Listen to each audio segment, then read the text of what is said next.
We're going to talk about the 6 steps to safely unloading a semi-automatic handgun. We're going to do this because this is one of the firearms that people most typically get themselves in trouble with. And it's not because these firearms are more dangerous. It's because people don't take the time to understand how they operate and how to safely unload them.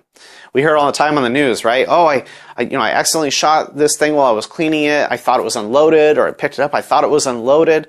The biggest thing that gets people is that they think that when they take the magazine out, they have now unloaded a semi-automatic firearm. No, you probably realize that that's not the case, that one can stay in the chamber, but we're going to talk about the 6 steps to safely unload a firearm to make sure that there are no accidents involved.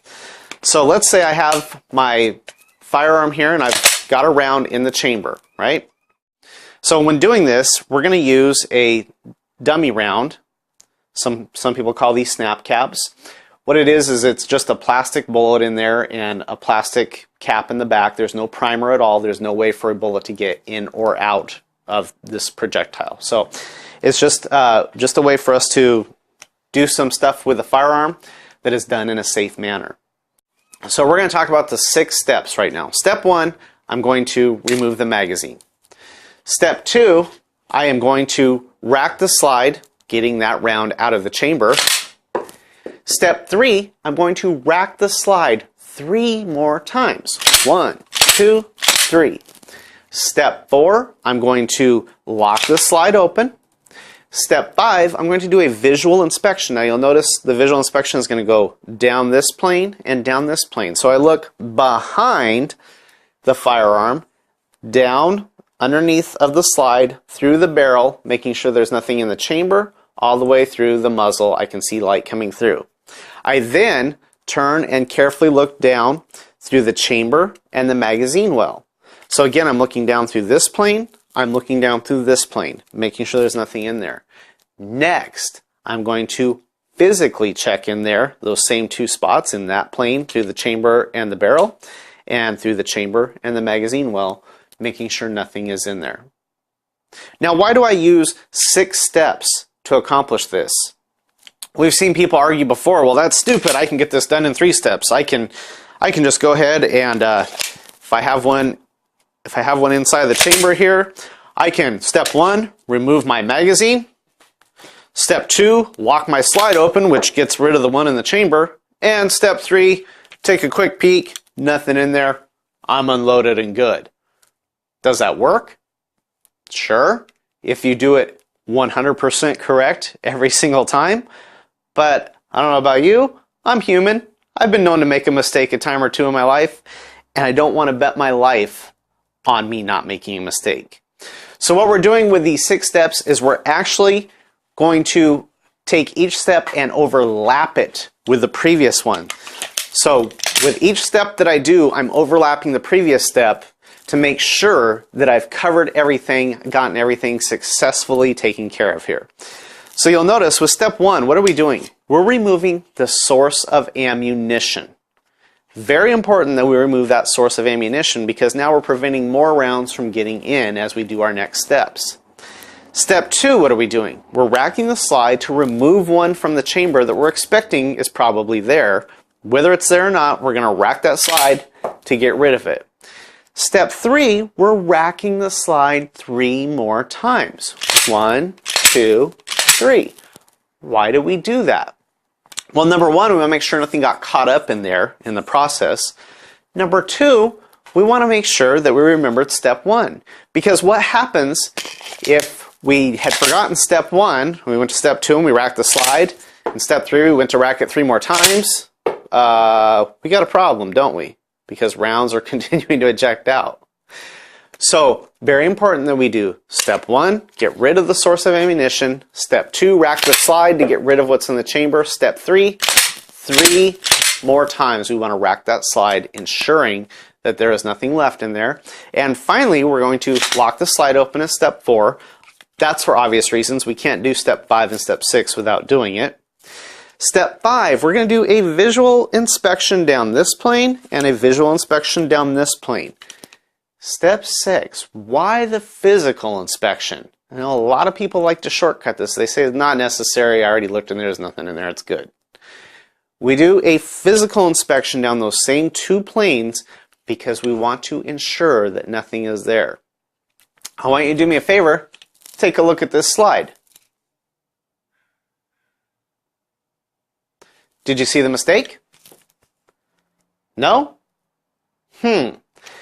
This is a natural psychological phenomenon that happens to humans.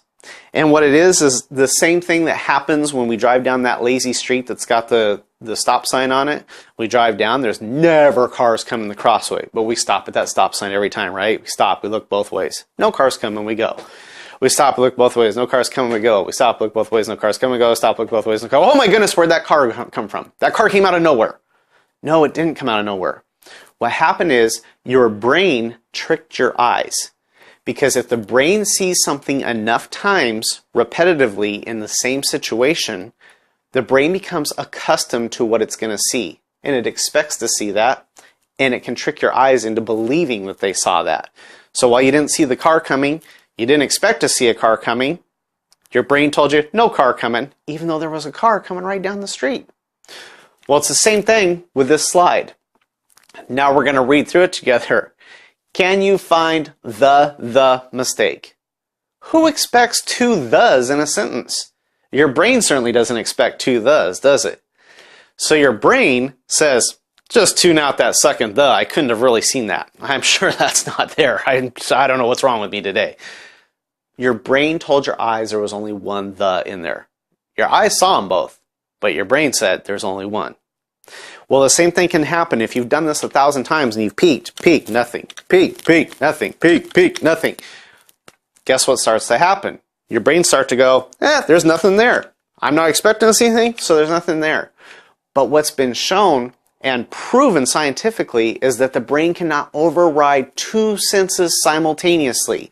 It can trick your eyes, it can trick your finger, but it can't trick them back to back.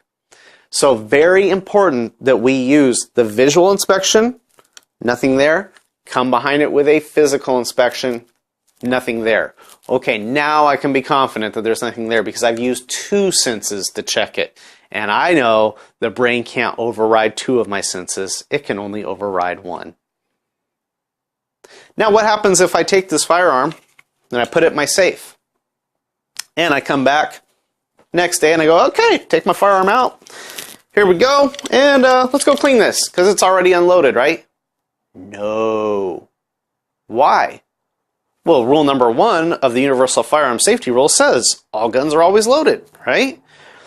But more importantly, I've lost contact with this. So, what am I going to do? Well, I'm going to go step 1, remove the mag. Oh, there's no mag here. Great. Step 2, rack that slide. Make sure if one was in the chamber, I got it out. Step 3, rack it 3 more times. 1, 2, 3. Step 4, lock the slide open. Step 5, visual inspection. Step 6, physical inspection. Now I can do what I got to do to clean it or whatever I need to do because I've administratively unloaded it. You'll notice I'm saying administratively unloaded because we do want to maintain that mindset that all firearms are always loaded. However, like with Glocks, for instance, you have to press the trigger to take apart the firearm to clean it. So important that we put it in some sort of an administratively unloaded position for ourselves to operate it. And really, how big of a deal is it to go through these 6 steps? I mean, we talked about the possibility of shortcutting this to 3 if we knew we were going to do everything 100% perfect. But let's really go through this and see how long does it take for me to go through the 6 steps safely. Well, we're going to go step 1, remove the magazine. Step 2, we're going to rack the slide. Step 3, rack it 3 more times. Step 4, lock the slide open. Step 5, visual inspection. Step 6, physical inspection. Didn't take a whole lot of time, did it? Can you say that you're so busy in your life that 10 seconds you don't have time for safety? Well, I hope not. If 10 seconds is too much time for you to spend on safety, please consider an alternative to a firearm in your life because there is no substitute for safety when it comes to handling firearms.